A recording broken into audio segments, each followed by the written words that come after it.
ሰላም ወደ ቻናል ተከታታዮች ሰላም እንደምናችሁ። ዛሬ ይዘንላችሁ የቀረብነው እንግዲህ እንዳያችሁት ነው። ባለፉት ዓመታት የባንክ ስራን በኢትዮጵያ ውስጥ የፕሮሞሽናል እንቅስቃሴ ያደረጉ የውጭ ባንኮችን ነው ይዘንላችሁ የቀረብነው።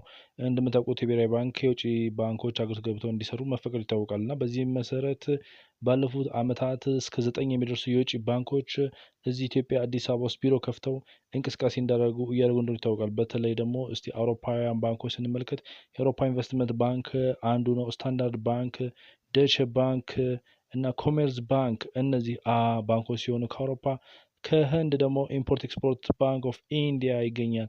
ከአፍሪካ በተለይ ደግሞ ኬሲቢ ባንክ፣ ዚነት ባንክ እና ኢኩዊቲ ባንክ ናቸው። እነዚህ 9 ባንኮች አዲስ አበባ ውስጥ ቢሮ ከፍተው እንቅስቃሴ እያደረጉ ነው። እንግዲህ ወደ ባንክ ይቀላቀላል አይቀላቀልም የሚለውን በቅርብ የምናየው ይሆናል።